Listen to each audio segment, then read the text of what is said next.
Welcome back here on Coastal Daybreak. This next discussion we're going to have has been something that's been discussed quite a bit around, for a number of years actually, around eastern North Carolina, here along the coast, as we are looking at the possibility of offshore drilling and what that might mean for energy independence, but also what it might mean in terms of effects on North Carolina's economy and, well, importantly to us, could it have ill effects on tourism and things like that as well, too? Now that the president has spoken about opening up some of these areas to leases, and we've seen now a couple of companies who are applying for permits to do some sonic testing to check for possible oil and gas reserves out here, we wanted to find out more.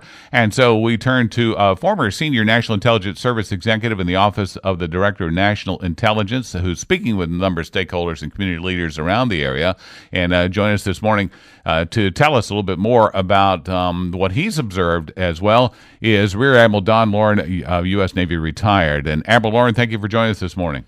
Well, thank you for having me, Ben. A pleasure to be with you. And where are you today? I am in chilly Alexandria, Virginia this morning.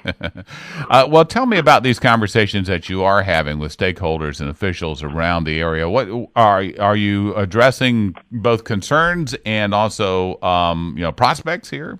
Yes, well, thank you, Ben, for asking. First of all, let me mention that I am speaking for and a strategic advisor for a group called Veterans for Energy, which is a grassroots movement representing the 23 million veterans in our nation today. And our position is that we believe our nation's national security is inexorably linked to sound energy policy. So we speak about the national security aspects of good energy decisions.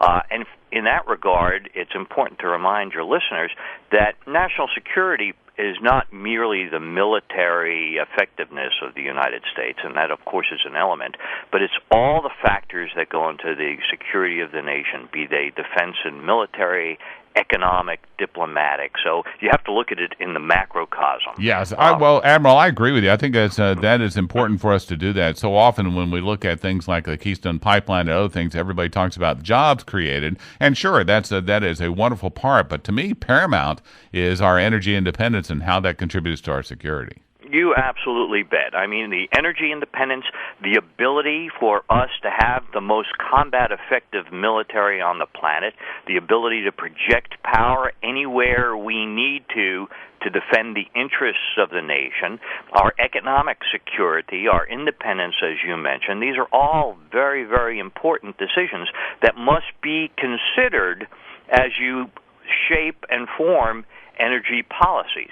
And of course, and I have to mention, especially with your preamble about concerns as well as the benefits, the reality is, of course, in 2015, anything we do with respect to energy, and quite honestly, anything that we do with respect to our existence on the planet, we must be good stewards of the planet. And guess what? We're Americans. We can do that.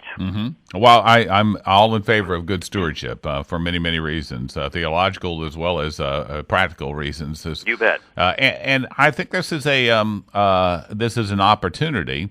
But now people who also agree with us about energy independence, the security of the nation, look and see, well, wait a minute, what is this going to mean if something happens offshore? Right. Well, first of all, anything happening, and you can discuss a whole range of things, sure, is remote. And again, in today's technology and the track record of the 75 years of advanced type techniques has shown that these things are absolutely minimal. And of course, the industry, government, local, federal, all want to ensure that whatever we do to advance our energy needs, to advance the economic prosperity of the nation, to advance the employment needs of the nation, and more importantly, as we've discussed, to advance the national security needs of the nation, be done in a safe and responsible and reliable manner. So, of course, I mean, let's be perfectly honest,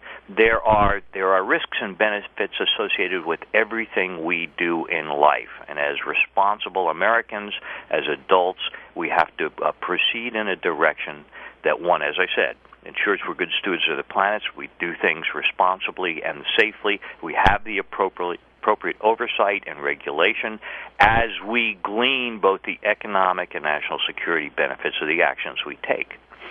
Now, Admiral, again, speaking with Rear Admiral Don Lauren, U.S. Navy retired, and just curious, too, I would imagine you've had a Marine or two on ships that you've served. Just a few. Yeah, just a few. and my wife is a retired Marine lieutenant colonel. Oh, really? Oh, yeah. Oh, yeah. Mean woman. So you understand what we're talking about here in Eastern North Carolina, especially. Of course. We have both the confluence of the Marines and the issues there, and the national defense, and also tourism is the number one driver of the economy outside of the Marine bases. So, of course, there is no question about the importance of not only the Marine facilities there in North Carolina, but the importance of Port Wilmington and Port Morehead City. Mm-hmm. And quite honestly, it would be absolutely negligent to not recognize that you have some of the best recreational and commercial fishing areas in the East Coast of the United States. And those are all very important to ensure that as we progress as Americans, as we ensure our national security, as we make the decisions that make us energy independent, combat effective, and economically viable, and provide for employment, not only for the people of North Carolina, but of course an important aspect is the employment of returning veterans in the energy production and development industry, that we do all this in a responsible way to ensure that continued beauty, those recreational facilities, remain available to the people of North Carolina and all Americans. So, yes.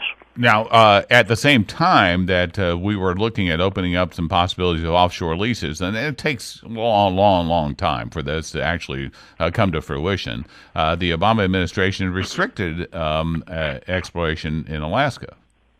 Correct. And does this have is this a counterbalance? Does this have a negative effect? Well, I can't say whether it has a negative effect. All I can say here, and I cannot say how these decisions are made. If I knew that, I would love to sit down and influence those decisions. The reality is, whatever the decisions we make, as we continue to review where these are viable options and can be done safely, correctly, and to the benefit of the national security of American people, we need to have those conversations. It's terribly, terribly important. The economic benefits alone to North Carolina of opening up these oil leases is tremendous. I mean, over the next few years, the opportunity for 55,000 employment opportunities in North Carolina alone, $4 billion in potential contributions to the North Carolina economy, $885 million in government revenues, all within the opportunity and the grasp within the people of North Carolina as we progress these things. Not to mention, as we've discussed, the national security imperatives associated with this, the energy independence, the ability to use the oil and gas that we have been blessed with as a nation to strengthen America, to prevent actions such as the Russians are taking in Europe. Right. I mean, these are just tremendous things, and we have to sit down and we have to look at these in a logical and responsible way to benefit the economy, the national security, and the people of the United States, and in this case, of North Carolina as well. I know the governors up and down the East Coast, no matter what party they're from, have also been concerned about whether or not the states will actually have get any of that money, whether they get the rights. Will there be some benefit to them in terms of the share of those dollars? Oh, you bet. I mean, there are already existing, as is the case in many existing situations, where share agreements are worked out, and there is a tremendous opportunity here, again, as I said earlier, for the people of North Carolina to benefit from one of those share arrangements, yes. We're speaking once again with Rear Admiral Don Lauren, U.S. Navy retired. And Admiral, how can people find out more about Veterans for Energy or North Carolina Energy Forum and those things? Well, you can go right online, and in fact, Google, Bing, whatever. I don't mean to be parochial.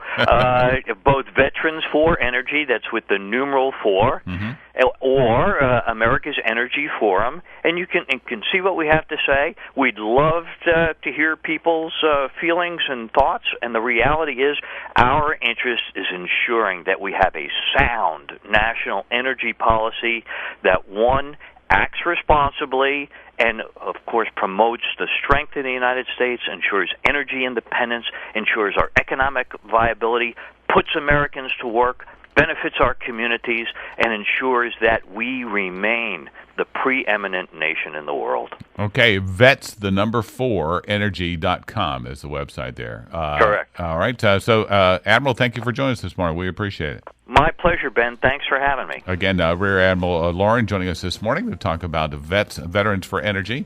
And again, vetsforenergy.com is the website. This is Coastal Daybreak here on the Talk Station, FM 107 and AM 1240. We'll have more to come in a moment.